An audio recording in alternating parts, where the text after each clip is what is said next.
Hello guys, welcome back to my channel. और आज हमने डिस्कस करना है डीपीपी नंबर 3। और डीपीपी नंबर 3 से रिलेटेड जितना भी टॉपिक था वो लास्ट वीडियो में हम डिस्कस कर चुके हैं। सो आप वहाँ जाके चेक कर सकते हैं अगर आपको कोई भी क्वेरी आ रही है। वैसे अभी डीपीपी जब हम डिस्कस करेंगे तो उसके साथ साथ मैं रिपीट करती रहूँगी कि ये आंसर क्यों और कैसे आ रहा है, ठीक है।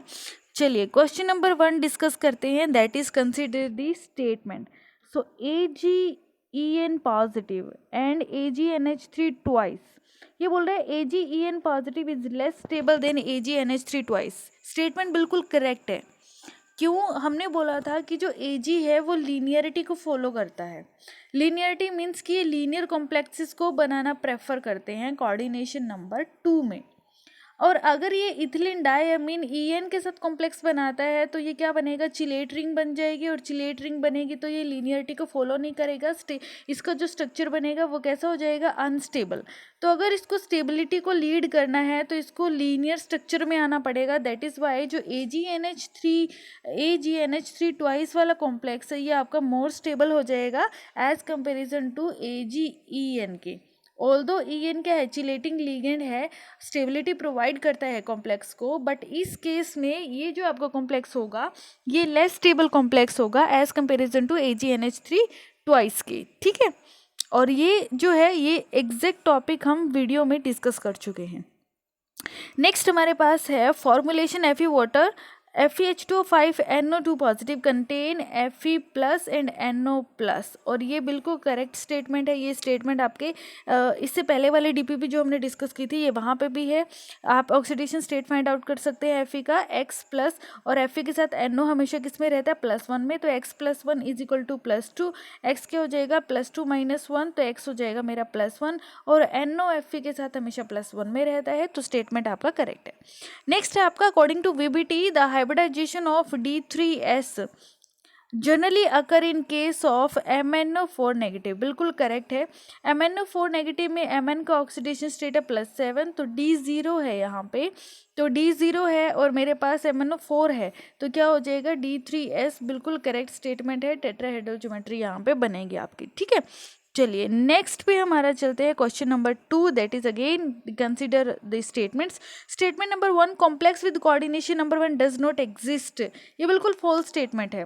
आप लास्ट वीडियो जाके चेक करें, वहाँ पे कोऑर्डिनेशन नंबर 0 भी एग्जिस्ट करता है और कोऑर्डिनेशन नंबर 1 भी एग्जिस्ट करता है। कोऑर्डिनेशन नंबर 1 कहाँ एग्जिस्ट करता है, आयन पेयर इन गैस फेस। आयन पेयर इन गैस फेस में आपका कोऑर्डिनेशन नंबर 1 होता है। और इसमें एग्जाम्पल लेते हैं हम जियोलाइट का, ठीक है, जहाँ पे हम एल्यूमिनोसिलिकेट्स कंपाउंड लेते हैं।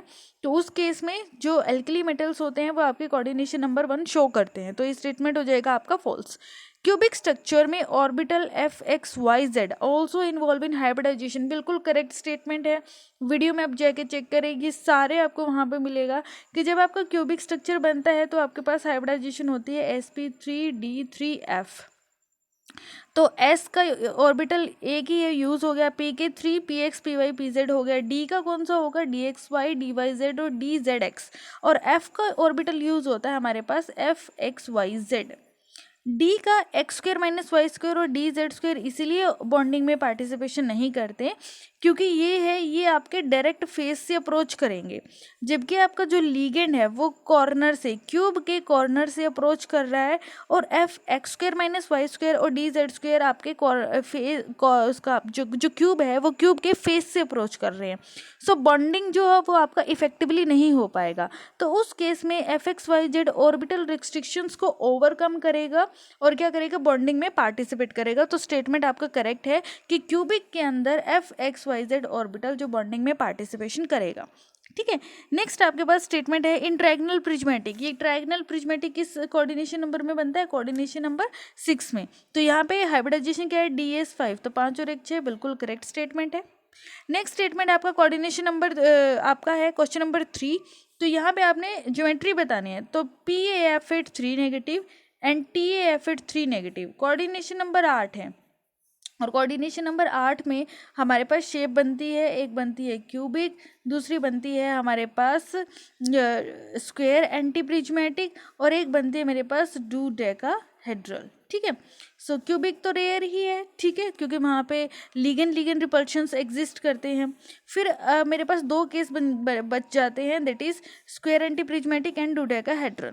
तो यहाँ पे क्या है, जो मेरा PaF3 नेगेटिव है, तो ये F ब्लॉक का मेटल है, तो यहाँ पे FXYZ ऑर्बिटल यूज होगा। तो यानी कि इस केस में जो ज्योमेट्री हो जाएगी वो हो जाएगी क्यूबिक, क्योंकि क्यूबिक के अंदर F का FXYZ ऑर्बिटल क्या करता है, बॉन्डिंग में पार्टिसिपेशन करता है। तो PaF3 नेगेटिव मेरा हो जाएगा क्यूबिक, और जो मेरा TF8 है वो ट्रांजिशन मेटल है, तो उस केस में मेरी ज्योमेट्री हो जाएगी स्क्वायर एंटी प्रिज्मेटिक।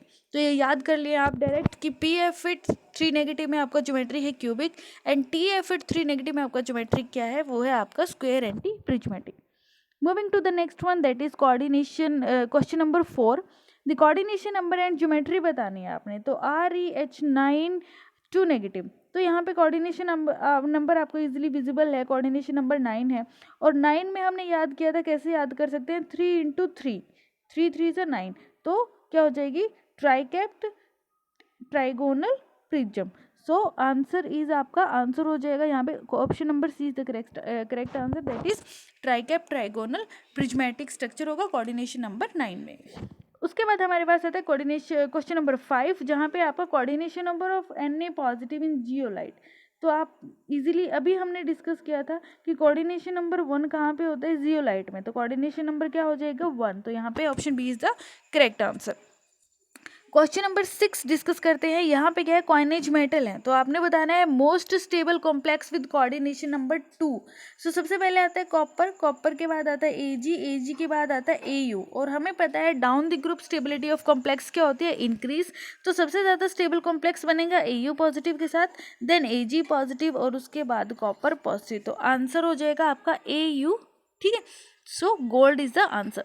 नेक्स्ट है आपके पास क्वेश्चन नंबर 7, स्टेटमेंट बताने हैं। So strong field ligand favours the square planar geometry and weak field ligand generally favours the tetrahedral. बिल्कुल सही स्टेटमेंट है। स्ट्रॉन्ग फील्ड लिगेंड क्या करेगा, इनर ऑर्बिटल के कॉम्प्लेक्स यूज करेगा, और जहाँ पे आपका इनर ऑर्बिटल कॉम्प्लेक्सेस यूज होंगे वहाँ पे आपका स्क्वायर प्लेनर ज्योमेट्री होगी। वीक फील्ड लिगेंड आपके आउटर ऑर्बिटल कॉम्प्लेक्स यूज करेगा, और अगर आपका 4 लिगेंड है तो आपका ज्योमेट्री हो जाएगा टेट्राहेड्रल। तो स्टेटमेंट इज करेक्ट।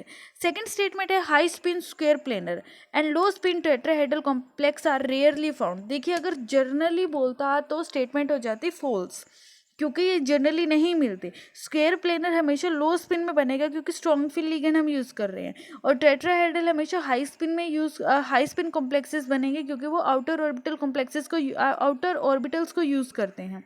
तो रेयरली वर्ड यूज़ किया है, रेयरली के केस में आपका स्टेटमेंट हो जाएगा ट्रू, बट अगर जनरली बोलता तो स्टेटमेंट आपकी फॉल्स हो जाती। नेक्स्ट स्टेटमेंट है आपका D0 और D10, जहाँ पे आपका CFSE क्या है, नो CFSE, तो उस केस में किस तरह के कॉम्प्लेक्स बनेंगे, टेट्राहेड्रल। ठीक है, तो बिल्कुल करेक्ट आंसर है। टेट्राहेड्रल के लिए हमने क्या हमारे पास कंडीशंस क्या थी कि फर्स्ट मेरे पास क्या होना चाहिए, लिगेंड का साइज अगर बड़ा है तो मेरी टेट्राहेड्रल ज्योमेट्री होगी। D0 D5 D10 कॉन्फ़िगरेशन है तो टेट्राहेड्रल ज्योमेट्री होगी। वीक फील्ड लिगेंड है तो टेट्राहेड्रल ज्योमेट्री को फेवर करेंगे, और स्टीरिक स्टेबलाइज्ड होंगे, ये स्टीरिक स्टेबलाइजेशन यहाँ पे होगा। दूसरा, अगर आपका नोबल गैस कॉन्फ़िगरेशन है तब भी आपका क्या बनेगी, tetrahedral geometry. Pseudo noble gas configuration है तो उस केस में भी आपके पास टेट्राहेड्रल ज्योमेट्री बनेगी। ठीक है, तो ये कंडीशंस है जिस केस में आपका टेट्राहेड्रल ज्योमेट्री फेवर करेगा। उसके बाद है question number 8, tetrahedral complexes are favoured by large ligand. अभी हमने डिस्कस किया, तो स्टेटमेंट क्या है, correct, steric stabilisation. Those with noble gas configuration again true है, those with pseudo noble gas configuration again true है, तो आंसर हो जाएगा ऑल। तो ऑल दी स्टेटमेंट आपका क्या है, जो है वो करेक्ट स्टेटमेंट है। नेक्स्ट चलते हैं कोऑर्डिनेशन नंबर क्वेश्चन नंबर 9 पे, that is complexes such as FeCO9 3 negative and FeNH3 6 would not be expected to be stable. देखिए, क्वेश्चन को ध्यान से देखना। आपके पास क्या है, कोबाल्ट +3 में है, अगर कोबाल्ट +3 में है तो क्या हो जाएगा, हार्ड, और बाइंड किसके साथ कर रहा है, कार्बोनिल के साथ, जो क्या है, सॉफ्ट पाई एसिड लिगेंड है। अगर सॉफ्ट और हार्ड है तो क्या हो जाएगा, एच प्रिंसिपल को फॉलो नहीं करेगा तो स्टेबल होगा या अनस्टेबल, कॉम्प्लेक्स हो जाएगा अनस्टेबल।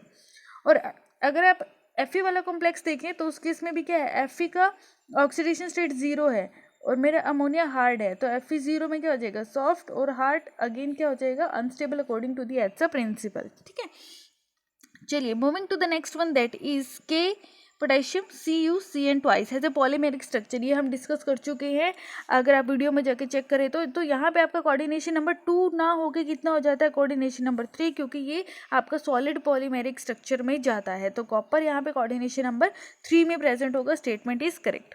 नेक्स्ट है Ag positive form complex with coordination number 2 more stable when it form a ring in the order of 5 की ग्रेटर देन होगी 6 से। बिल्कुल फॉल्स स्टेटमेंट है, अगर आप जाके चेक करें वीडियो में, एग्जैक्ट लाइन हमने वीडियो में डिस्कस किया था कि Ag का कॉम्प्लेक्स कब स्टेबल हो सकता है, कोऑर्डिनेशन नंबर 2 में। हमारे पास क्या होता है, Ag क्या है, सबसे पहले copper positive, then Ag positive, then Au positive. तो हमने डिस्कस किया था कि down the group stability of complex increase होती है, सो Au पॉजिटिव सबसे ज़्यादा स्टेबल होंगे, then Ag and then copper positive. फिर एक स्पेशल लाइन आई थी कि Ag के कॉम्प्लेक्सेस भी स्टेबल हो सकते हैं, बट वो किस केस में, अगर चिलेशन मेरा 6 मेंबर्ड के साथ हो रेदर देन 5 मेंबर्ड के।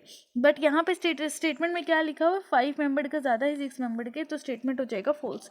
बट अगर वो लिखता कि 6 मेंबर्ड का ज़्यादा है 5 मेंबर्ड से, तो उस केस में स्टेटमेंट आपका क्या हो जाता, ट्रू स्टेटमेंट। ठीक है, चलिए moving to the next one, that is question number 10, which of the pair will generally result in tetrahedral coordination complex when ligands are chloride and hydroxides. देखिए क्या बोल रहा है कि आपका टेट्राहेड्रल कॉम्प्लेक्सेस किस केस में बनेंगे, लीगेंड के बारे में बात कर रहे हैं। तो लीगेंड कौन हो सकता है, क्लोराइड और हाइड्रोक्साइड। तो हमारे पास क्या है, लार्ज लीगेंड है, लार्ज लीगेंड में से टेट्राहेड्रल में जाएगा।